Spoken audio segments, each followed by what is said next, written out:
Hello friends, आज के हम इस वीडियो में देखेंगे कि अगर हमें स्प्लिट एयर कंडीशनर के इंडोर यूनिट में जो ब्लोअर मोटर लगी होती है उसको हम कैसे चेक कर सकते हैं। ये मोटर जो है वो दो तरह की होती हैं। एक BLDC मोटर आती है इसमें और एक होती है PG मोटर। तो आज हम देखेंगे कि ये PG मोटर को हम कैसे चेक कर सकते हैं। ये जो PG मोटर होती है इसको हम पल्स जनरेटिंग मोटर भी कहते हैं और इसमें दो कनेक्टर होते हैं और इस कनेक्टर में आप देख रहे हैं 3 वायर हैं। ये लाल कॉमन वायर है, ये नीला स्टार्टिंग वायर है और ये जो काला है वो न्यूट्रल वायर है। हमें ब्लैक और रेड के बीच में वोल्टेज चेक करना है और ये जैक जब PCB में लगा होता है तभी इसमें वोल्टेज आता है। ये जो दूसरा जैक है ये टैकोमीटर का होता है और इसमें DC वोल्टेज चेक करना है। अब हम इन जैक को PCB में कनेक्ट कर लेंगे।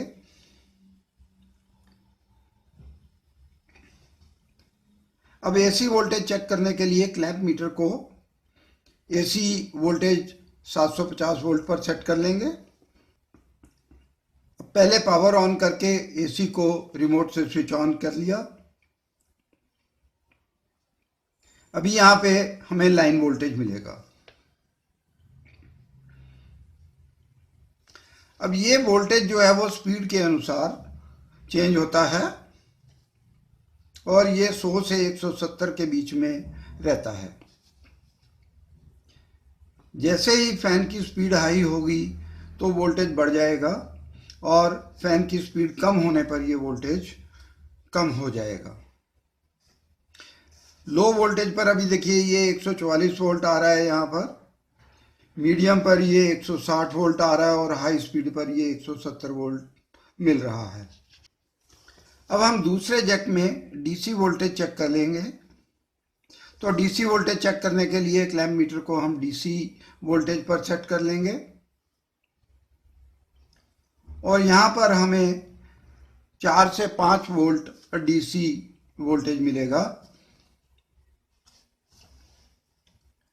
और अगर ये वोल्टेज हमें मिलता है तो इसका मतलब है कि ये जो PG मोटर है वो ठीक से काम कर रही है।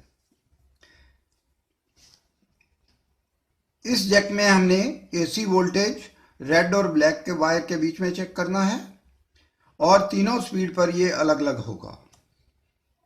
अब इस दूसरे जैक में हमें DC वोल्टेज चेक करना है और ये हमें 5 वोल्ट DC मिलेगा जो कि टैकोमीटर को ऑपरेट करने का काम करता है।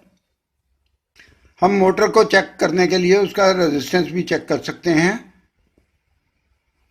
इसे चेक करने के लिए क्लैंप मीटर को यदि हम 200 ओम की सेटिंग पर रखेंगे तो ये ओपन बताएगा क्योंकि इसकी वाइंडिंग का रेजिस्टेंस 200 ओम से ज़्यादा होता है। तो अब हम क्लैंप मीटर को 20 किलो ओम पर सेट कर लेते हैं और चेक करते हैं। लाल और नीले के बीच में ये 0.22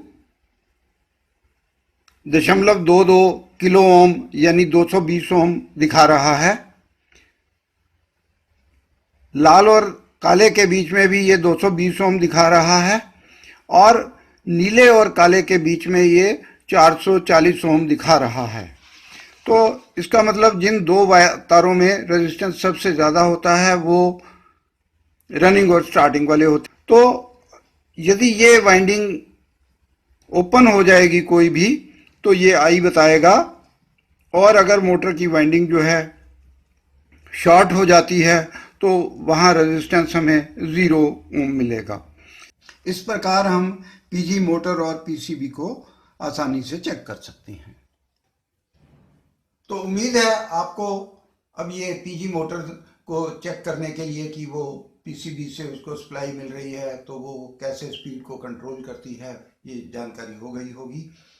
और अगर आपको कुछ सवाल हैं तो आप कमेंट में लिखें। धन्यवाद।